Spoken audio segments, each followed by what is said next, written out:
ఏపీలో కమ్మని పాలిటిక్స్ నడుస్తున్నాయి. బీజేపీ లేకపోతే టీడీపీనే లేదు. ఈ మాటలు గుర్తున్నాయా? మొన్న ఆదివారం బీజేపీ ఎమ్మెల్యే ఆదినారాయణ చేసిన వ్యాఖ్యలు. ఆ వ్యాఖ్యలు ఆయన వ్యక్తిగతం.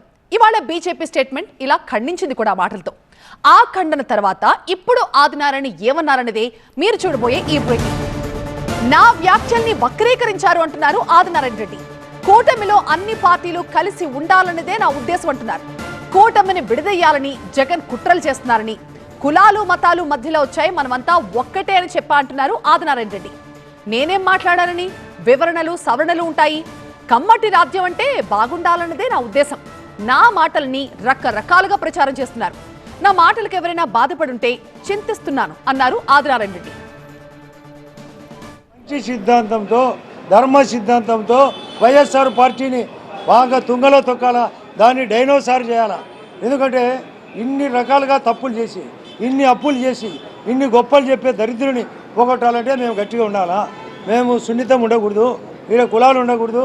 బాగా కమ్మటి రాజ్యం అంటే సమర్థవంతమైన టేస్ట్గా ఉండాలనేది నా ఉద్దేశం. దాన్ని మీరు వ్యక్తిగతంగా వేరే రకంగా తీసుకొని రకరకాల ప్రచారం చేస్తే ఇట్లే ఉంటుంది. దయచేసి ఇటువంటి ప్రచారం చేసే వాళ్ళను కట్టడి చేయాలి. రెండవది, ఎవరైనా బాధపడింటే నా మాటల వల్ల నేను కూడా బాధ వ్యక్తం చేస్తున్నా.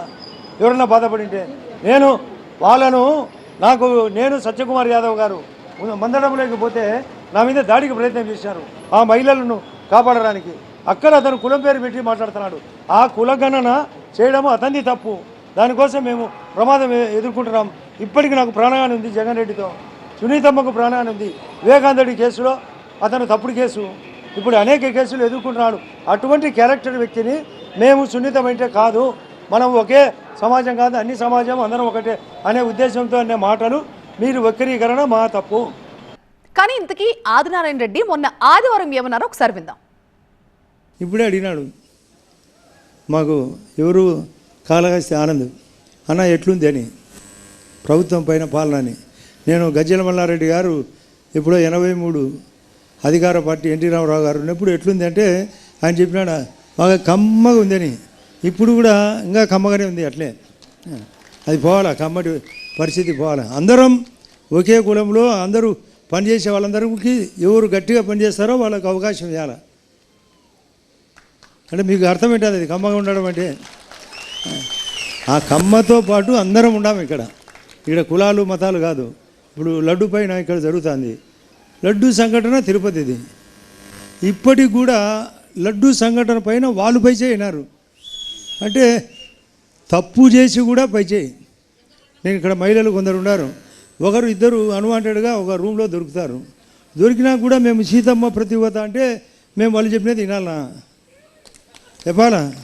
దొరికినాడు దొంగలు. ఇంకా దాంట్లో లడ్డు, జంతు కొవ్వు లేదంటే ఇలా కొవ్వు ఎక్కువ ఉంది. ఆ జంతు కొవ్వు కంటే వైఎస్ఆర్లో కొవ్వు ఎక్కువ ఉంది. ఆ ముందు ఆ కొవ్వు కరగదీయాల. ఆ కరగదీస్తే తప్ప మన కూటమి బాగుపడదు. ఆ కూటమిలో మన బీజేపీ పార్టీ అందరికంటే మనం లేనిది ఈ యొక్క రాష్ట్రంలో బీజేపీ లేనిది రాష్ట్రంలో తెలుగుదేశం పార్టీ కానీ జనసేన కానీ లేదు. మనమే ప్రధానం. ఇది కూడా విన్నారుగా, ఇదన్నది ఆయనే, ఖండించింది కూడా ఆయనే. మరి ఇందులో వక్రీకరణ ఏముందో విన్న మీకే తెలవాలి.